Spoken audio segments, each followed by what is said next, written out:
सवाल नंबर 99 में है कि शोरसीनी अपभ्रंश शोरसीनी प्राकृत का मरकज़ कौन सा इलाका था? क्या बिहार था, दोआबे का वसती हिस्सा था, या कश्मीर था, या पंजाब था? तो दोस्तों शोरसीनी प्राकृत का अगर मरकज़ की बात किया जाए तो ये क्या था? दोआबे का वसती हिस्सा किसका मरकज़ था? वह शोरसीनी प्राकृत का। तो ऑप्शन नंबर 2 यहाँ पे हमारा सही हो जाएगा। ठीक, अगले सवाल नंबर 100 में पूछा जा रहा है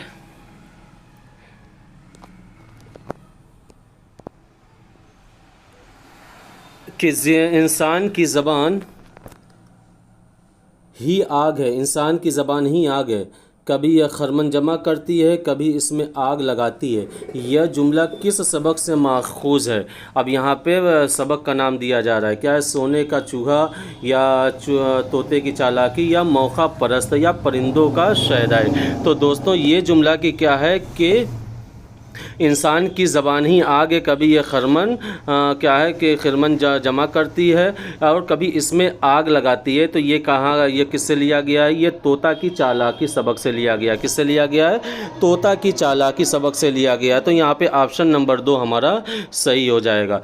फिर उसके बाद सवाल नंबर 101 में पूछा जा रहा है कि किसका ताल्लुक़ फोर्ट विलियम कॉलेज से है? क्या मोहम्मद हुसैन आज़ाद का है, वक़ारुल मुल्क का है, काजिम अली जवां का, या मेहदी अफादवी का है? तो दोस्तों फोर्ट विलियम कॉलेज का ताल्लुक़ क्या है? इन सबों में क्या है? काजिम अली जवां का है। किसका है? काजिम अली जवां का है। तो ऑप्शन नंबर 3 यहाँ पे हमारा सही है। अगले सवाल में है कि क्या नादान दोस्त सबक के मुसन्निफ़ कौन है? क्या मुंशी प्रेमचंद है, डॉक्टर ज़ाकिर हुसैन है, ख्वाजा हसन निज़ामी है, या पितरुस बुखारी है? तो 102 का सवाल 102 का कि सवाल नंबर 102 का कि नादान दोस्त ये सबक है किसका? मुंशी प्रेमचंद का सबक है। किसका है? मुंशी प्रेमचंद के ज़रिए लिखी हुई कहानी का नाम है और यह क्या है कि NCERT में भी शामिल निसाब क्या है? सबक है। ये किसका है? मुंशी प्रेमचंद का। अगले सवाल में है कि गंज खूबी किस किताब का उर्दू तर्जुमा है? क्या आराइश महफिल का है, किस्से चहाड़ दुर्वेश का है, या गुलिस्तां का है, या इखलाके मोहसनी का है? तो दोस्तों क्या है कि गंज खूबी ये तर्जुमा की गई है किसके ज़रिए? मीर अमन के ज़रिए। और ये किस किताब का तर्जुमा है? ये क्या है? इखलाके मोहसनी किताब जो कि फ़ारसी में है, इसका उर्दू तर्जुमा मीर अमन के ज़रिए किया गया, उसी का नाम क्या है? गंज खूबी। तो ऑप्शन नंबर 4 यहाँ पे हमारा सही है। अगले सवाल नंबर 104 में है कि इखलाके हिंदी किसकी तसनीफ़ है?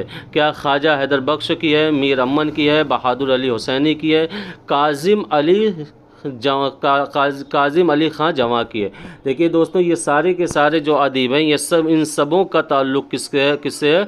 फोर्ट विलियम कॉलेज से है। लेकिन क्या है कि ये भी इखलाके हिंदी कहाँ पे लिखी गई है? ये फोर्ट विलियम कॉलेज में लिखी गई है। और ये पूछा जा रहा है कि ये किसकी तसनीफ़ है? तो वह किसकी है? बहादुर अली हुसैनी की है। किसकी है? बहादुर अली हुसैनी की तसनीफ़ क्या है? इखलाके हिंदी। सवाल नंबर 105 में है कि नज़ीर अकबर आबादी का इंतकाल कब हुआ? क्या 1820 में, 1830 में, 1840 में, या 1850 में? तो नज़ीर अकबर आबादी का इंतकाल जो हुआ है कब हुआ है? वह आगरा में हुआ है। कहाँ पे? आगरा में 1830 में हुआ है। और इनकी पैदाइश जो हुई है वह 1735 में। बहुत सी किताबों में 35 भी मिलता है, बहुत सी किताबों में क्या है 1740 भी मिलता है। ठीक, और ये कहाँ पे पैदा हुए थे? दिल्ली में पैदा हुए थे। कौन? नज़ीर अकबर आबादी। और इनका इंतकाल कब हुआ है? वह 1830 में हुआ है। अगले सवाल में है कि मीर अनीस कहाँ पैदा हुए? मीर अनीस कहाँ पैदा हुए? क्या रामपुर में पैदा हुए, दिल्ली में पैदा हुए, या फैज़ाबाद में पैदा हुए, या लखनऊ में पैदा हुए?